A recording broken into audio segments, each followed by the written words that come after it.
جمعہ کے دن سورۃ کہف پڑھنے کا صحیح وقت کیا ہے اور کب تک پڑھی جا سکتی ہے؟ اس مقررہ وقت میں پڑھنے کی فضیلت کیا ہے؟ حضور صلی اللہ علیہ وآلہ وسلم نے فرمایا، جو شخص اس وقت میں سورۃ کہف پڑھتا ہے اس جگہ سے ایک نور روشن ہوگا جو بسم اللہ الرحمن الرحیم۔ السلام علیکم ورحمۃ اللہ وبرکاتہ۔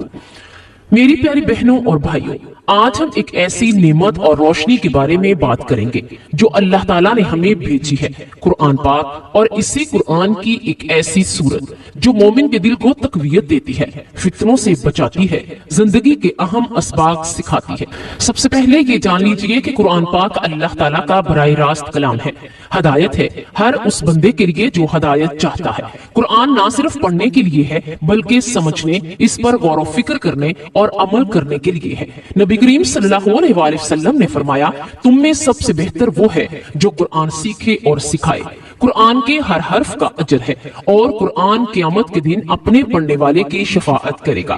یہ وہ روشنی ہے جو دلوں کو صاف کرتی ہے، راستہ دکھاتی ہے اور انسان کو اللہ کے قریب لاتی ہے۔ اس لیے قرآن کو اپنی زندگی کا مرکز بنائیں، اس لیے باقاعدگی سے پڑھیں، سمجھیں اور اس پر عمل کریں۔ ہم یہاں خاص طور پر سورۃ الکہف کی بات کر رہے ہیں۔ سورۃ کہف اپنے اندر کئی عظیم سبق اور واقعات سموئے ہوئے رکھتی ہے۔ اس سورت میں 4 بڑے مناظر بیان ہوئے ہیں جن میں ہر ایک بڑے فتنہ یا امتحان کا علاج سکھاتا ہے۔ ان کہانیوں کو غور سے سنیں اور دل میں اتاریں کیونکہ یہ کہانیاں ہماری روزمرہ زندگی کے پیچیدہ فتنوں کا حل ہے۔ پہلا منظر، اصحاب کہف کا وہ واقعہ، چند نوجوان اپنے رب کے خوف اور دین حق کی خاطر ظلم و ستم سے بچنے کے لیے ایک غار میں پناہ لیتے ہیں۔ اللہ تعالیٰ نے ان پر ایسی مدت نیند طاری فرمائی کہ وہ کئی سالوں تک جاگے نہیں۔ یہ واقعہ ہمیں یہ سکھاتا ہے کہ جب بندہ اپنے ایمان کی حفاظت کے لیے اللہ کی راہ اختیار کرتا ہے تو اللہ خود اسی کی حفاظت کرتا ہے۔ امتحانات آئیں تو صبر اور استقامت کا راستہ اختیار کرو، دنیا کی فتنہ بازی میں بہ کر نہ جانا۔ اصحاب کہف کا واقعہ بتاتا ہے کہ ایمان کو ترجیح دینا بہادرانہ کام ہے اور اللہ کی مدد ہمیشہ وفا کرتی ہے۔ دوسرا منظر، 2 باغوں والے کا قصہ۔ ایک شخص کے پاس بہترین باغات اور دولت تھی مگر اس نے اپنی نعمتوں پر غور کیا اور یہ سوچا کہ یہ نعمتیں ہمیشہ رہیں گی۔ اللہ نے اس سے سبق دیا اور اس کی محنت و دولت ختم ہو گئی۔ اس واقعے سے ہمیں یہ سبق ملتا ہے کہ مال و دولت اللہ کی امانت ہے اور غرور، تکبر انسان کو نقصان پہنچاتے ہیں۔ نعمتوں کا شکر ادا کرو، عاجزی اختیار کرو اور انہیں اللہ کی راہ میں خرچ کرو تاکہ وہ مستقل برکت بن جائیں۔ تیسرا منظر، حضرت موسیٰ علیہ السلام اور حضرت خضر علیہ السلام کا واقعہ ہے۔ اس قصے میں موسیٰ علیہ السلام نے علم کی جستجو میں خضر علیہ السلام کے ساتھ سفر کیا اور جو اعمال خضر نے کیے وہ بظاہر عجیب اور ظاہری طور پر بڑی معلوم ہوئے مگر آخرکار ہر واقعے کی حکمت ظاہر ہوئی۔ یہ واقعہ ہمیں صبر، عاجزی اور اللہ کی حکمت کو تسلیم کرنے کا درس دیتا ہے۔ انسان کی سمجھ محدود ہے اور بعض اوقات اللہ کی حکمت ہمیں فوری طور پر نظر نہیں آتی مگر اللہ کی نگاہ ہر چیز پر ہوتی ہے۔ چوتھا منظر، ذوالقرنین کا واقعہ ہے۔ ایک نیک حکمران کی کہانی جو عدل و انصاف کرتا ہے، لوگوں کی مدد کرتا ہے اور قوموں کی بھلائی کے لیے کام کرتا ہے۔ اس واقعے سے سبق ملتا ہے کہ طاقت اور اختیار ایک امانت ہے اور اسے عاجزی، عدل اور اللہ کی رضا کے لیے استعمال کرنا چاہیے۔ یہ 4 مناظر مجموعی طور پر 4 بڑے فتنوں کا علاج بتاتے ہیں۔ ایمان کا فتنہ، دنیاوی دولت لالچ کا فتنہ، علم و عقل کے غرور کا فتنہ، اقتدار طاقت کے فتنہ، اور اسی وجہ سے اہل ایمان کے لیے سورۃ کہف ایک حفاظت کی ڈھال ہے۔ اب آتے ہیں اس سورت کی فضیلت اور روایات کی جانب۔ روایات اور احادیث میں اس سورت کی تلاوت کی برکتوں کا ذکر ملتا ہے۔ مختلف روایات میں آیا ہے کہ جو شخص جمعہ کے دن سورت کہف کی تلاوت کرے گا اسے 1 ہفتے تک نور عطا کیا جائے گا، یعنی ایک جمعہ سے دوسرے جمعہ تک اس کے لیے نور ہوگا۔ نیز بعض روایات میں یہ بات بھی ملتی ہے کہ سورت کہف کی ابتدائی 10 آیات اور آخری 10 آیات دجال کے فتنہ سے حفاظت کا سبب بنیں گی۔ ان روایات کی سندوں پر اہل علم نے اختلاف کیا ہے، مگر عمومی طور پر امت مسلمہ میں اس سورت کی خاص اہمیت اور جمعہ کے دن تلاوت کا بڑا مقام ہے، اس لیے اس عمل کو سنت اور مجرب سمجھ کر بہت سے علماء اور مشائخ نے تاکید فرمائی ہے۔ یہ بھی مذکور ہے کہ صحابہ کرام رضی اللہ تعالی عنہ سورت کہف کو قدر و منزلت سے پڑھتے سنتے تھے۔ بعض روایات اور اثاری کلام میں صحابہ کی اس سورت کی تلاوت کے آثار اور اس کے نتیجے میں نصیب ہونے والی برکتوں کا ذکر ملتا ہے۔ بعض محدثین اور مفسرین نے اس سورت کی تلاوت کے نتیجے میں دلوں کی روشنی، مشکل حالات میں سکون، فتنوں سے بچاؤ کا تجربہ بیان کیا ہے۔ یہ سب باتیں ہمیں اس سورت کی روحانی اہمیت کا احساس دلاتی ہیں۔ یاد رہے، روایات میں تفصیل اور سندوں کی بحث اہل علم کا موضوع ہے اور عام بندوں کے لیے یہ بہتر ہے وہ سچی نیت کے ساتھ تلاوت کریں اور اللہ پر بھروسہ رکھیں۔ سورت الکہف کی تلاوت کا عملی طریقہ سنیں۔ سب سے پہلے وضو کر لیں۔ قرآن پاک صلاۃ وضو کے ساتھ سنبھل کر پڑھا جائے تو اس کا اثر زیادہ ہوتا ہے۔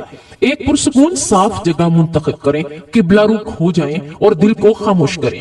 تلاوت شروع کرنے سے پہلے اعوذ باللہ من الشیطان الرجیم اور بسم اللہ الرحمن الرحیم پڑھیں۔ آواز میں اعتدال رکھیں، نہ بہت تیز نہ بہت آہستہ، اور الفاظ کی درست ادائیگی کا خیال رکھیں۔ اگر آپ کو عربی سمجھنے میں دشواری ہو تو تلاوت کے ساتھ ترجمہ ضرور پڑھیں تاکہ معنی دل میں اتر سکیں۔ سورت الکہف کو جلد بازی میں نہیں پڑھنا چاہیے، اس کے ہر واقعے میں غور فکر کریں، اس کے اخلاقی اور عملی اسباب کو اپنے دل میں جگہ دیں۔ اب سورت کہف کے متعلق کچھ مشہور مشاہدات اور عملی تجربات کا ذکر مختصراً کیا جا سکتا ہے۔ بہت سے صالحین، علماء اور مشائخ نے بتایا سورت الکہف کی باقاعدہ تلاوت سے دل میں سکون اور خوف خدا کی شدت میں اضافہ ہوا۔ کئی بزرگوں نے اس کے گھر میں نور محسوس کرنے، دل کی الجھنیں کم ہوتے ہوئے اور مشکل وقت میں آسانیاں آنے کا تذکرہ کیا۔ صحابہ کرام کے زمانے کی روایات میں بعض واقعات ملتے ہیں جن میں صحابہ نے کہا کہ سورت کہف سنتے یا پڑھتے وقت ان کے اوپر سکون اور نور نازل ہوتا تھا۔ یہ تمام باتیں عمومی طور پر اس سورت کی روحانیت اور برکت کی دلیل ہیں۔ یاد رکھیں، یہ مشاہدات افراد کی طرف سے منظر کشی ہے اور اصل حقیقت اللہ کے علم میں ہے، مگر امت میں اس سورت کا مقام بلند ہے۔ سورت کہف کو محبت، خشوع اور سمجھ کے ساتھ پڑھیں، درود پاک کی کثرت کریں اور پڑھنے کے بعد اللہ سے نصیحت مانگیں کہ وہ ہمیں اس سورت کے مفاہیم پر عمل کرنے کی توفیق دے۔ اب سوال یہ پیدا ہوتا ہے کہ آخر جمعہ کے دن کس وقت سورت کہف پڑھی جائے کہ اس کی فضیلت سب سے زیادہ ہو۔ شب جمعہ یعنی جمعہ کی رات اور جمعہ کے دن دونوں میں سورت کہف پڑھنے کے فضائل احادیث میں وارد ہوئے ہیں۔ بعض روایات میں صرف جمعہ کی رات کا ذکر ہے اور بعض میں صرف جمعہ کے دن کا ذکر ہے۔ شارحین حدیث نے لکھا ہے کہ ان تمام روایات میں تبدیل کی صورت یہ ہے کہ جب روایات میں صرف رات کا ذکر ہے اور ان سے مراد رات اپنے دن سمیت ہے، اور جن روایات میں صرف دن کا ذکر ہے ان سے مراد دن اپنی گزشتہ رات سمیت ہے۔ سورت مسولہ میں یعنی سوال کی صورت میں شب جمعہ جمعرات کی مغرب سے جمعہ کے دن کی مغرب تک سورت کہف پڑھنے سے جمعے کے دن سورت کہف پڑھنے کی فضیلت حاصل ہو جائے گی۔ نیز کسی مخصوص وقت میں اسے پڑھنا زیادہ فضیلت کا سبب نہیں، شب جمعہ اور جمعہ کے دن بھی کسی بھی وقت پڑھ لے۔ سنن دارمی کی روایت میں ہے، ترجمہ حضرت ابو سعید خدری رضی اللہ تعالی عنہ حضور صلی اللہ علیہ وآلہ وسلم کا فرمان نقل کرتے ہیں کہ جس شخص نے سورۃ کہف جمعہ کی رات میں پڑھی، اس کے لیے اس کی جگہ میں مکہ تک ایک ایسا نور اور روشن ہوگا۔ رسول اللہ صلی اللہ علیہ وآلہ وسلم نے فرمایا، جس نے جمعہ کے دن سورۃ کہف پڑھی، اس کے لیے 2 جمعوں کے درمیان نور روشن ہو جاتا ہے۔ فیض القدیر میں ہے کہ یعنی رسول اللہ صلی اللہ علیہ وآلہ وسلم نے فرمایا، جس شخص نے سورۃ کہف جمعہ کے دن پڑھی، اس کے لیے اس کی جگہ سے مکہ تک ایک نور روشن ہوگا۔ سورۃ کہف جمعہ کے دن فجر کی نماز کے بعد سے لے کر سورج غروب ہونے یعنی مغرب سے پہلے تک کسی بھی وقت پڑھی جا سکتی ہے۔ پورا دن اسی مدت میں شامل ہے اور اس مدت میں تلاوت کی فضیلت ہے۔ وقت کا یہ بیان مکمل اور حتمی ہے۔ اللہ تبارک و تعالی ہم اس بابرکت جمعہ کے دن تیری بارگاہ میں عاجزی کے ساتھ حاضر ہیں، اپنے دل کی ہر چاہت، ہر امید اور ہر ضرورت کے ساتھ تجھ سے دعا مانگتے مانگتے ہیں۔ اے میرے پیارے اللہ، ہمیں اور ہمارے گھر والوں کو اپنی رحمت سے نواز دے، ہمارے گناہوں کو بخش دے، ہمارے دلوں کو نور سے روشن کر دے اور ہمارے رزق میں برکت عطا فرما۔ اے میرے پیارے اللہ، ہمیں سیدھے راستے پر چلنے کی توفیق دے، ہماری زندگی میں سکون، خوشیاں، ایمان کی برکتیں نازل فرما، ہمارے دلوں کو محبت رسول صلی اللہ علیہ وآلہ وسلم سے بھر دے اور ہماری دعاؤں کو قبول فرما، ہماری مشکلات آسان فرما، ہمیں تیری قربت عطا فرما۔ اے پیارے اللہ، جمعہ کی اس بابرکت گھڑی میں ہمارے لیے، ہمارے عزیزوں کے لیے اور امت مسلمہ کے لیے ہر نیک عمل اور ہر دعا کو قبول فرما اور ہمیں ہر برائی سے محفوظ رکھ، آمین یا رب العالمین۔